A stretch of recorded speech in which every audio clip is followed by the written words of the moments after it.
तो दोस्तों ड्रीम 11 या फिर माई 11 सर्कल जैसी फैंसी ऐप पर जीएसटी को लेकर के अब सबकी नजर अगली सुनवाई पर टिकी हुई है। क्या ड्रीम 11 और दूसरे फैंसी गेमिंग प्लेटफॉर्म के लिए कोई बड़ा फैसला आ सकता है? क्या यूजर्स पर इसका कोई असर पड़ेगा? और क्या फैंसी स्पोर्ट्स इंडस्ट्री के रूल्स में कोई बदलाव देखने को मिल सकता है? फैंसी गेमिंग उद्योग पिछले कुछ वर्षों में तेजी से बढ़ा और इसके विस्तार के साथ ही टैक्स नियमों को लेकर के सरकार और कंपनियों के बीच बहस भी तेज हुई।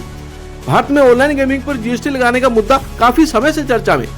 हाल ही में जीएसटी काउंसिलिंग ने ऑनलाइन गेमिंग पर 28% टैक्स लगाने का फैसला किया, जिसके बाद ड्रीम 11 समेत कई बड़ी गेमिंग कंपनियों को हजारों करोड़ों रुपए के नोटिस भेजे गए और इस कदम ने पूरी इंडस्ट्री में हलचल मचा दी। और अब सभी की निगाहें इस कानूनी लड़ाई पर है, जहां कोर्ट का फैसला न सिर्फ इन कंपनियों का भविष्य तय करेगा बल्कि आम यूजर्स के खेलने के तरीके पर भी सीधा प्रभाव डालेगा। तो इस विश्लेषण में आगे बढ़ते हैं। पिछले कुछ समय से dream 11 GST case fancy gaming industry का सबसे हॉट टॉपिक बना हुआ है। आजकल चाहे एक्सपर्ट हो, बड़ी कंपनीज हो या फिर रोज खेलने वाले यूजर्स, सबकी नजर इन कोर्ट प्रोसीडिंग पर पूरी तरह से टिकी हुई है। हर कोई बस यही जानने के लिए बेचैन है कि आगे क्या होने वाला है। दिमाग में लगातार ये सवाल घूमता है कि आखिर ये केस इतना इम्पोर्टेंट क्यों है और जो लोग इन प्लेटफॉर्म पर अपनी टीम बनाते हैं उन पर इसका क्या प्रैक्टिकल असर पड़ेगा।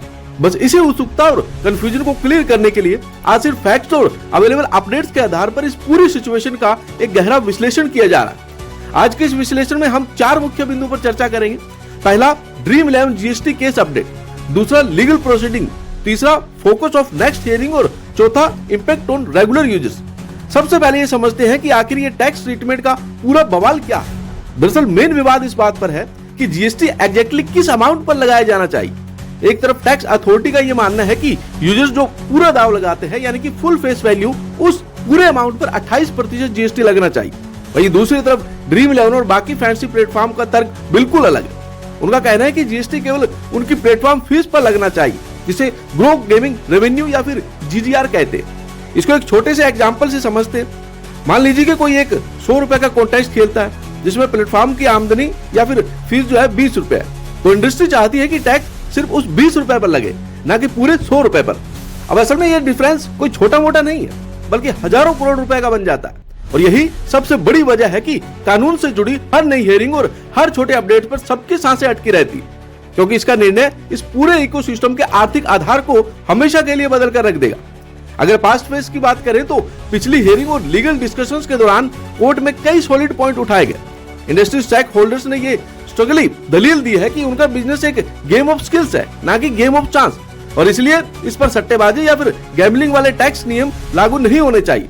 अब जैसे ही सरकार की तरफ से हैवी टैक्स के नोटिसेस मिले, प्लेटफॉर्म ने तुरंत कोर्ट का रुख किया और तब से ये बहस लगातार चल रही है। और अगर प्रेजेंट फेज को देखें तो जब भी किसी हियरिंग की नेक्स्ट डेट आती है, तब सोशल मीडिया और गेमिंग कम्युनिटीज में लिटरली एक हंगामा से शुरू हो जाता है। हैवी डिस्कशंस होते हैं। हर यूजर्स का सबसे बड़ा कंसर्न हमेशा यही होता है कि फ्यूचर में कोर्ट के किसी भी डिसीजन का प्रैक्टिकल इंपैक्ट उनके प्राइस पूल या फिर एंट्री फीस पर कैसा पड़ेगा।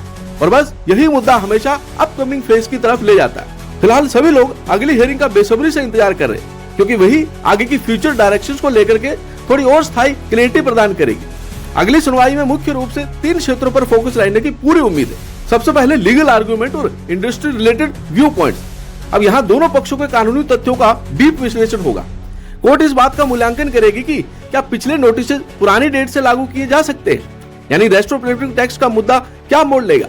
दूसरा पॉइंट ये दर्शाता है कि स्टैक होल्डर की तरफ से रखे गए तर्क आगे की कानूनी प्रक्रिया में गेम चेंजर साबित हो सकते हैं। कंपनीज इस बात पर पूरा जोर देंगी कि इतने भारी टैक्स से उनका बिजनेस मॉडल तबाह हो जाएगा और यूजर्स पर बहुत नेगेटिव असर पड़ेगा। और तीसरा और शायद सबसे अहम मुद्दा, फ्यूचर फ्रेमवर्क और रेगुलेटरी क्लियरिटी को लेकर के होने वाली डिस्कशन। देखिए, इंडस्ट्री इस वक्त एक क्लियर रास्ता चाहती है। अगर 28% जीएसटी वाकई में फुल फेस वैल्यू पर लागू हो जाता है तो प्लेटफॉर्म को अपने नियम और प्राइस स्ट्रक्चर पूरी तरह से बदलने पड़ेगी और ये हेयरिंग उस रेगुलेटरी क्लैरिटी को लाने में एक बहुत ही निर्णायक कदम साबित हो सकती है। इस दौरान किस बात पर विश्वास किया जाए और किस पर नहीं।